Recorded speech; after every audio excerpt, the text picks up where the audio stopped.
This is a follow-up or kind of an add-on to our lesson on It Must Be Love. One of our friends in the forum at Six String Country was wondering how to incorporate the lead and the rhythm parts all into one guitar part on this song.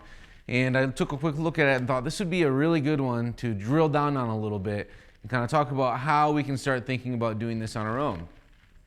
So I've got a part that I would play in kind of a live solo acoustic situation for the intros and the instrumental breaks. That I'll demonstrate and I'll teach it. If you're, maybe you're good enough that you can just look at what I do and learn it. But for those of you that want to dive a little deeper, I'll talk about how I kind of formulated this part and combined the lead guitar and the acoustic guitar, the rhythm guitar on this song. So here's what it looks like, all right? 1, 2, 3, 4.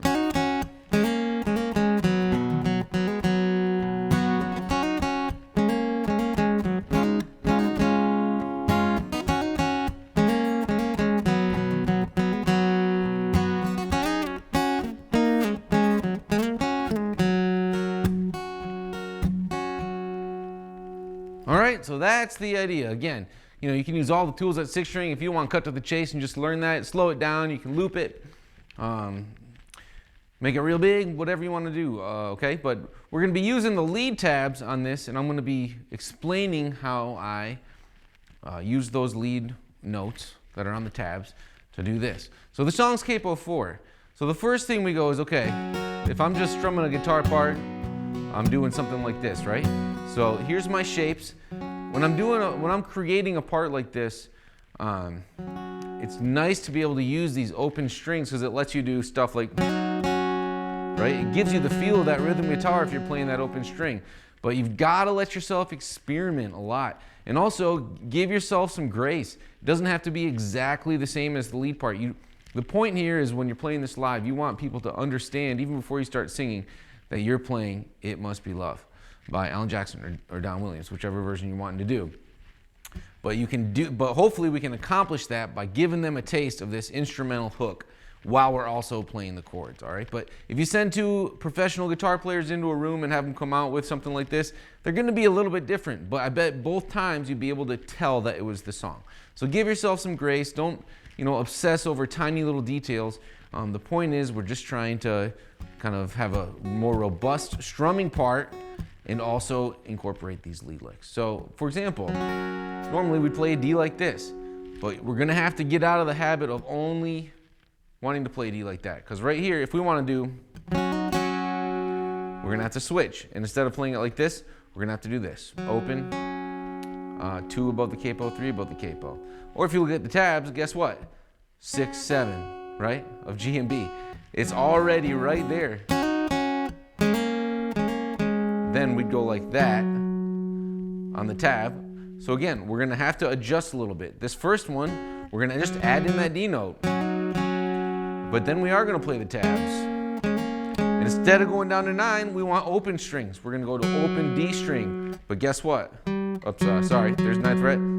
That's the same note. All right, so another thing that we always want to be doing is looking for opportunities to take where we'd usually play it and play it down more towards the capo so we can keep some of these open string things going. So far we have, and now next we would have,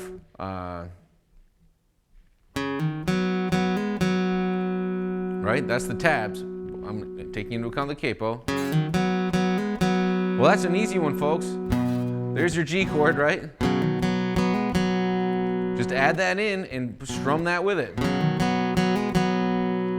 And you've got it. So far we've got, and by the way, right there I'm just kind of slapping at the strings a little bit. It's just a percussive little mute. So you make your G chord, but free up your pointer finger to do the tabs. Now we do the same thing again. But this time, we've got to be a little creative, and I just figured this out because just followed my ear there, okay? But we've got 6 up to 6 and 6 on the G and the B string, hammering on to 8 and 7, and the rest is just an A bar chord. So we're still able to get that, that chord sound in there. And you can just keep strumming after that. Down. And then we kind of repeat that progression. But then the lead guitar goes.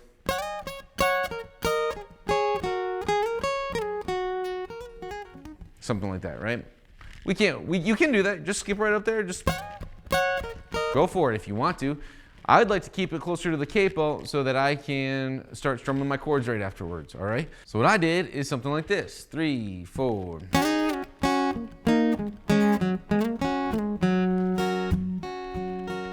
So how did I figure that out? Well, you guys, if we want to play just towards the capo more, what's a good way to do that?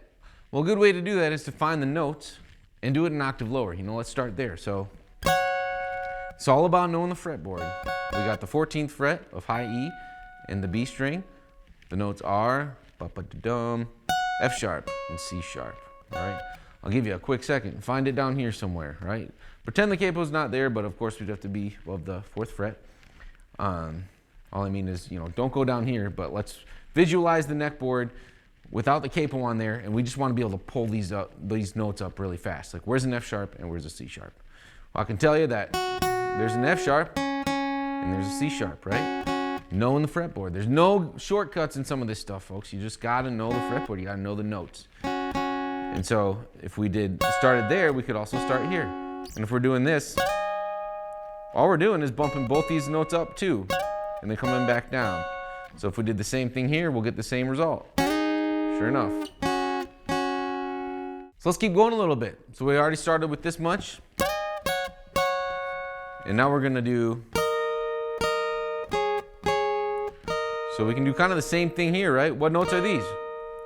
Well, we've got an E flat here, and we've got a B flat here. So we just did this up here. Well, where can I find an E flat? We got one E flat here and an E flat here, so I'm going to go here. And the B flat we got there and here, so we can go right here. And now, so we got, oh sorry. Now we need to find that. So we've got a C sharp and we've got a G sharp. So up here we did. Now we need a C sharp and a G sharp. C sharp, G sharp. Now here's where we vary a little bit. So up here we did.